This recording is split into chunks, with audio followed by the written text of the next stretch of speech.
Hey guys, this is Keerthan Bhat from Gadget Park, and today we are going to do the full review of the Canon EOS 1300D. Let's get started.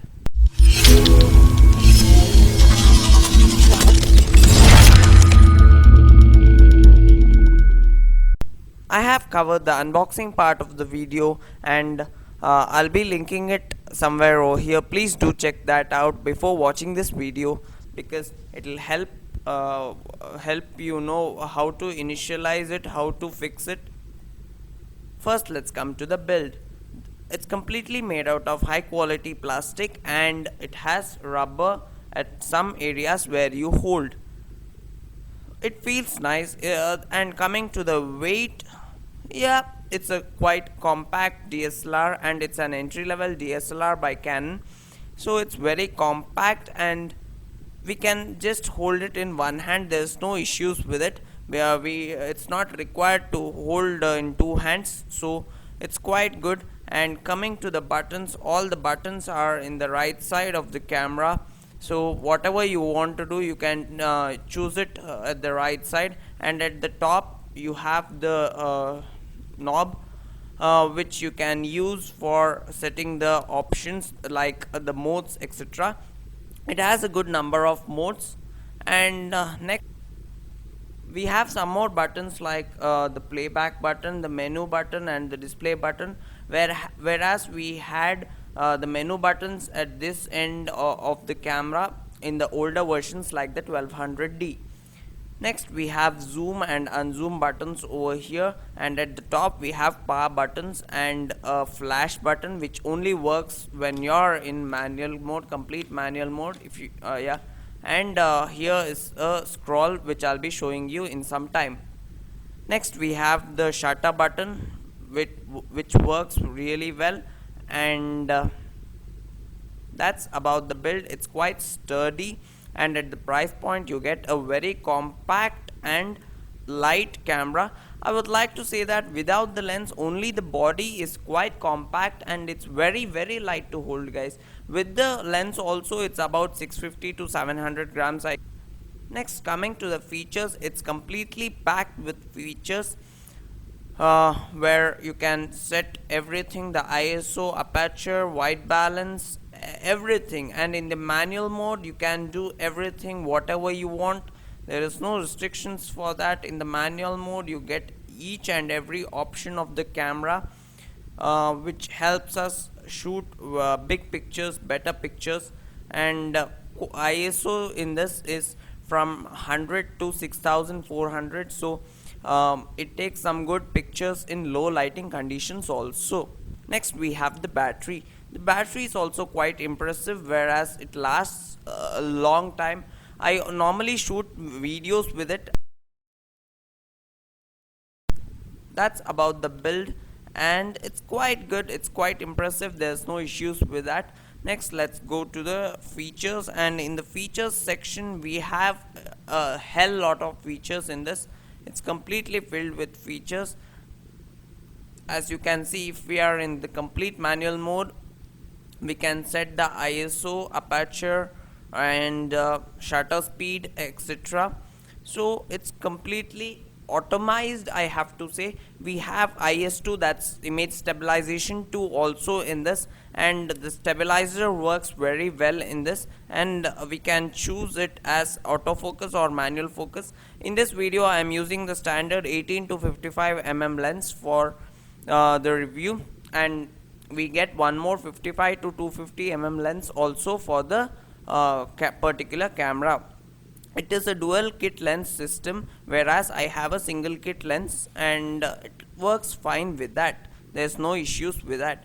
Next, when we come to the menu section, we have a hell lot of options over there. We get image quality. We can set the image quality as low as 0.3 megapixels, that's 720 into 480 pixels, whereas it can go up to as high as 18 megapixel, where it has 5184 into 3456 dimensions. So next we have the burst mode. So basically, what's burst mode?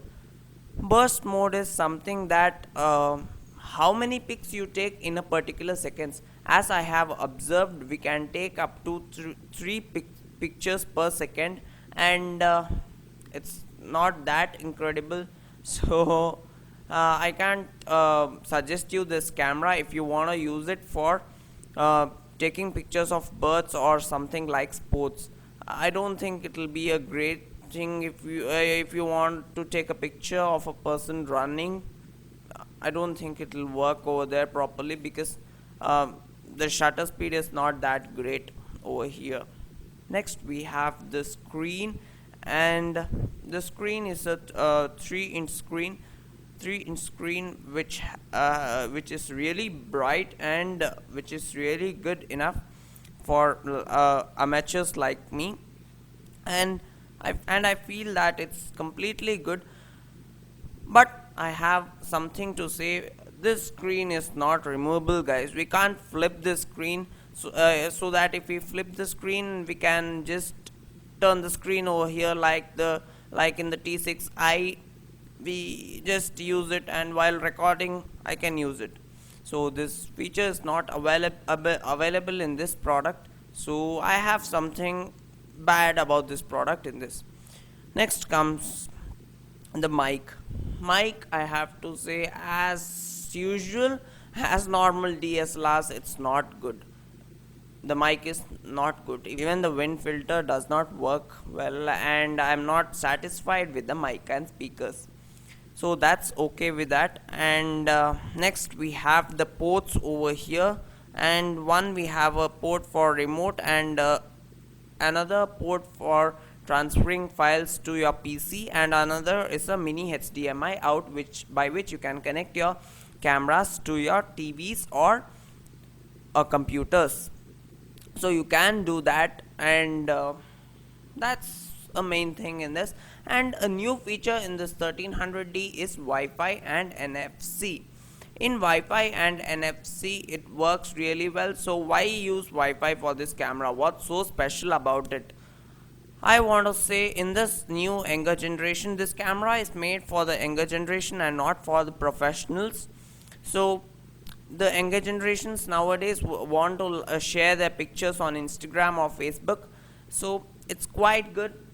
We can just take our phone and import pictures from this camera wirelessly, and we don't need any local area network. It creates its own network to transfer the files. So it's quite impressive, it's fast, and we have the remote shooting options also in this.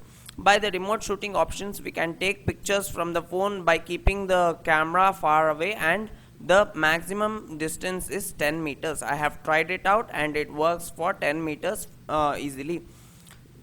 So that's about it. The Wi-Fi and NFC works really well. We have the NFC tag over here. If you want to use NFC, it's over here. I don't think most of you uses NFC, but it's available. And on the bottom we have the battery and the memory card compartment. Actually, I'm not even happy with this, because if we want to just remove the SD card, and the camera is mounted on a tripod, we have to remove the camera first and take out the SD card. If the SD card was somewhere over here, we could remove it easily, and it would help us a lot in changing the SD card or whatever, checking the files, etc. Next we have the image quality. I have to say the image quality is quite impressive. There's no issues with that. We get good images with this camera, and it's quite good for the new generation which love to take pictures, and it's not for professionals, it's for amateurs. I think professionals won't like this camera, but the image quality is really impressive. I have attached a link over here. Please click the bubble. You will get the camera samples video, which will be uploaded just after this review. Next we have the autofocus feature. Let me show you guys. The autofocus feature is very fast in pictures. While taking pictures, there's no issues with it.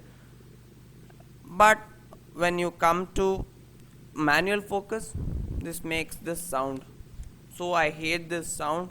We get some very bad sounds in this, like a bee, sound of a bee. so I didn't like that sound. If the camera didn't have that sound, it would be great while focusing, but the autofocusing is quite fast, it's quite impressive, there's no issues with that. Next, um, we have the focusing while taking a movie. Yeah, I want to talk about that. We can just click the shutter button and change the focus, or we can just choose the manual focus, and while recording it just doesn't change the focus. We don't have autofocus in this. We have to click this button and then change the focus. If we do that, it's fine, and I am not impressed with that, because we should have autofocus in movie mode also. If we have autofocus in movie mode also, it will be really great. And the flash is quite powerful in this, there's no issues, it's powerful. Here we have another mount for attaching an external flash. I don't think anyone will be using the external flash. And coming to the video mode, again it will take some good video shots. I'm happy with it. I am using this camera for making videos only, and I just take a less number of pictures. I don't use it for pictures, and I use it for videos only. Almost about 10 plus of my previous videos were made using this camera only. Next, coming to the price to performance conclusion. I would say the price quoted on the box was rupees 29,999. That's approximately 30,000 rupees. But I got it for 23,000, and for such a price we get a very compact, lightweight camera, and it's quite sturdy. The build is quite sturdy. We can hold it in one hand. We can change all the settings in one hand. It's fine, and the pictures are great for this price point. And I have to say, it's not for professionals. Again, the pictures come great, and the video mode is also fine, it's good. But I would like to see the flip screen, that was not there in this. I hope they get it in the next version, that's I guess the 1400D. So that was the review of this camera, and I will be uploading the camera samples, that's the video samples and the photo samples, just after publishing this video. So do check that out. So that's it, guys. Should you buy this camera? I say, if you're an amateur, and this should be your first DSLR, then it's fine, you can go for it. As usual, links in the description, click that and buy one. So that's it, guys. Thank you for watching. Please hit the like button if you liked it. Please hit the dislike button if you disliked it. For more such videos, please hit the red subscribe button down below. And that's it, guys. Thank you for watching. This is Keerthan Bhat signing off. Have a great day. Bye bye now.